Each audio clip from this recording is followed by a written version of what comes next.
Da tribuna da Câmara, o deputado Maurício Marcon mostrou o nível de absurdo atingido pelo Supremo Tribunal Federal, que no mesmo dia, classificado pelo deputado como mais um vexame histórico, livrou Zé Dirceu da cadeia e anulou os processos do empresário Marcelo Odebrecht. O deputado apontou: Zé Dirceu, mentor do maior esquema de corrupção do país, prescreveu a pena. Nem os ministros do STF tiveram coragem de dizer que ele não é um corrupto, que é o que ele tinha sido acusado, julgado e, infelizmente, não cumpriu toda a pena. Maurício Marcon prosseguiu: não para por aí. Após livrarem Zé Dirceu da cadeia, nós tivemos uma decisão que ultraja todo cidadão de bem brasileiro. Dias Toffoli, conhecido como amigo do meu pai, colocado lá para livrar petista do Chilindró, fez uma decisão que vai ficar nos anais da República como algo vergonhoso. Ele livrou Marcelo Odebrecht, réu confesso de esquemas de corrupção. Confesso. Disse que ele não podia ser julgado pelo seguinte: diante do conteúdo dos frequentes diálogos entre juiz e procurador, fica clara a mistura da função de acusação com a de julgar, corroendo as bases do processo penal democrático. O deputado comparou os argumentos de Toffoli com a atuação do próprio Toffoli em processos com outro tipo de réus. Marcon disse: engraçado que Toffoli, ao julgar os presos do dia 8 de janeiro, que não têm a conta bancária de Marcelo Odebrecht e o seu prestígio, esqueceu que o próprio ministro Alexandre de Moraes é vítima, segundo ele próprio, julgador e acusador. Marcon questionou: aí fica a pergunta, que justiça é essa que livra Marcelo Odebrecht por uma conversa vazada e pune pessoas do 8 de janeiro, sem provas, sem nada, quando o próprio juiz é a vítima, o julgador e o acusador?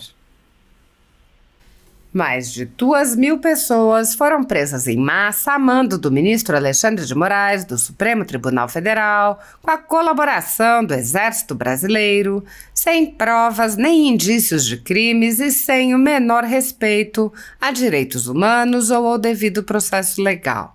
Centenas dessas pessoas passaram meses a fio presas e só foram libertadas com medidas cautelares excessivas e arbitrárias, muito piores do que as que são aplicadas a pessoas condenadas por crimes graves. Milhares de famílias continuam sofrendo com as restrições às suas liberdades e seus patrimônios.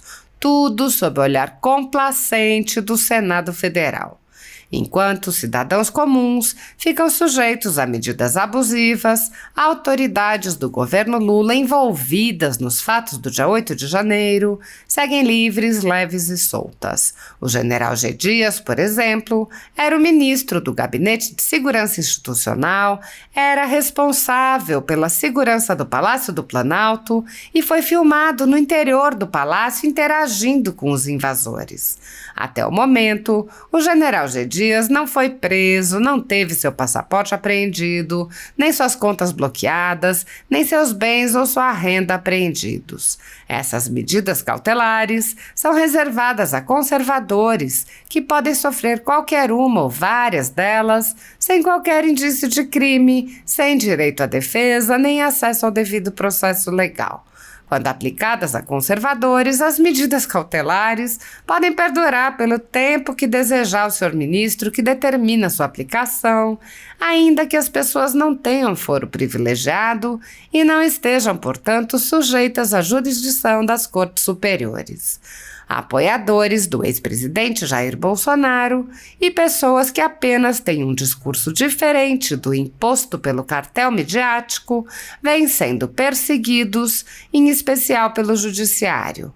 Além dos inquéritos conduzidos pelo ministro Alexandre de Moraes no Supremo Tribunal Federal, também o ex-corregedor do Tribunal Superior Eleitoral, Luiz Felipe Salomão, criou seu próprio inquérito administrativo e ordenou o confisco da renda de sites e canais conservadores, como a Folha Política. Toda a receita de mais de 31 meses do nosso trabalho está bloqueada por ordem do TSE, com aplauso dos ministros Luiz Roberto Barroso, Alexandre de Moraes e Edson Fachin.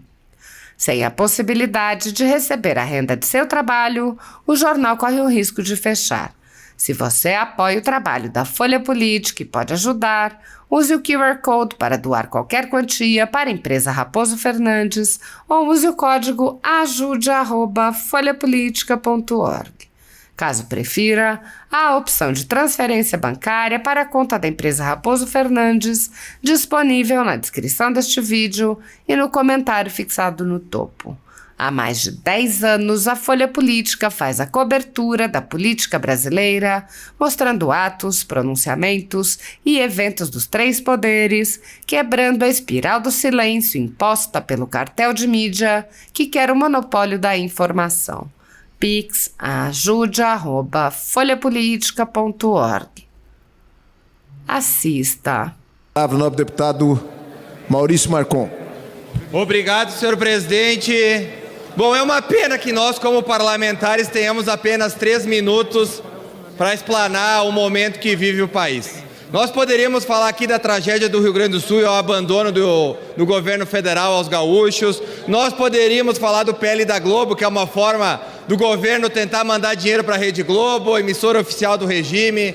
Nós poderíamos falar da bizarrice que foi o Haddad hoje, dizendo que as contas públicas estão equilibradas. Acho que ele não passou da 2ª série no colégio, porque ele não sabe que o sinalzinho de mais significa positivo, sinalzinho de menos significa negativo, então ele precisa de um pouco mais de matemática básica. Nós poderíamos falar aqui de tantos assuntos que norteiam o nosso país. Mas hoje não tem como nós não comentarmos nessa tribuna sobre o dia nebuloso que viveu nessa terça-feira todo homem e mulher de bem desse país. Quando o Supremo Tribunal Federal, em mais um vexame histórico, livrou bandidos da cadeia. Se não vejamos, Zé Dirceu, mentor do maior esquema de corrupção desse país, foi dado como sua pena tivesse prescrito. Vejam, prescreveu a pena. Nem os ministros do STF tiveram coragem de dizer que ele não é um corrupto, que é o que ele tinha sido acusado, julgado, e infelizmente não cumpriu toda a pena. Mas o pior não para por aí. Após livrarem Zé Dirceu da cadeia, que é o lugar onde ladrão tem que estar, nós tivemos uma decisão que ultraja todo cidadão de bem brasileiro. Dias Toffoli, conhecido como o amigo do meu pai, colocado lá para livrar petistas do Chilindró, fez uma decisão que vai ficar nos anais da República como algo vergonhoso. Ele livrou Marcelo Odebrecht, réu confesso de esquemas de corrupção. Confesso! Disse que ele não poderia ser julgado pelo seguinte, abrem-se aspas, diante do conteúdo das frequentes diálogos entre juiz e procurador, fica clara a mistura da função de acusação com a de julgar, coordenando as bases do processo penal democrático, corroendo, melhor dizendo. Engraçado que Dias Toffoli, ao julgar os presos do 8 de janeiro, que não tem a conta bancária de Marcelo Odebrecht e nem o seu prestígio, esqueceu que o próprio ministro Alexandre de Moraes é vítima, segundo ele próprio, julgador e acusador. Mais 30 segundos, presidente, para concluir. Aí fica a pergunta: que justiça é essa que livra Marcelo Odebrecht por uma conversa vazada e pune pessoas do 8 de janeiro sem prova, sem nada, quando um próprio juiz, ele é a vítima, o julgador e o acusador? Em breve, guardem isso, Marcelo Odebrecht entrará na justiça para pedir danos morais por ter sido condenado à corrupção contra o povo brasileiro. É uma vergonha, senhor presidente. Deputado Luiz Lima. Obrigado, presidente Beto Pereira. Uma honra ter a sessão presidida pelo senhor. Presidente Beto Pereira, o livro Revolução dos Bichos, de 1984, de George Orwell, ele faz uma reflexão que é muito atual. E alguns líderes políticos do nosso país, eles superaram essa reflexão, que é o seguinte: a massa sustenta a marca sustenta a mídia e a mídia controla a massa.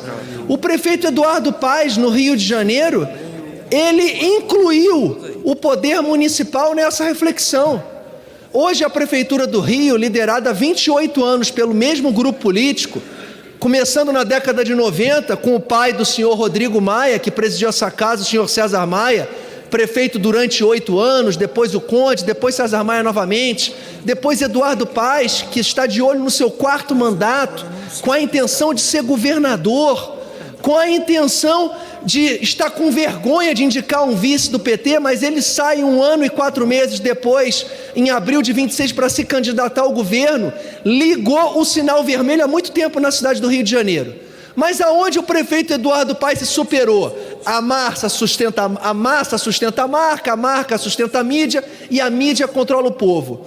O prefeito Eduardo Paes tem sob o seu guarda-chuva da nave-mãe, que é a Rede Globo no Rio de Janeiro, o senhor Roberto Medina, da Dream Factory, que organiza o Rock in Rio, pró-Eduardo Paes. Dream Factory, que controla o carnaval de rua no Rio de Janeiro. Ambev, a única fornecedora da bebida do carnaval no Rio de Janeiro. Até o ambulante cadastrado ele tem que vender Ambev. Orla Rio, todos os quiosques da Orla do Rio de Janeiro, também parceiro do prefeito Eduardo Paes. É muito difícil, quando um prefeito se insere nessa reflexão de George Orwell, conseguir perder uma eleição. Ele tem penetração em todos os setores da sociedade. Infelizmente, poucos empresários no Rio de Janeiro, riquíssimos, que têm a cidade, infelizmente, como segundo plano de prioridade.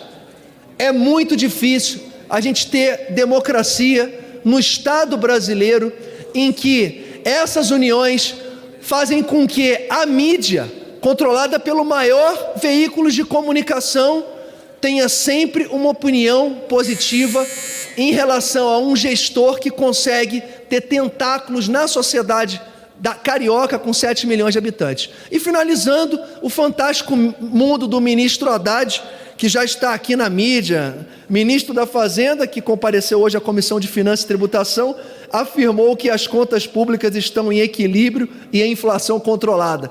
Para a dona de casa, que vai ao supermercado, toda semana os preços estão subindo.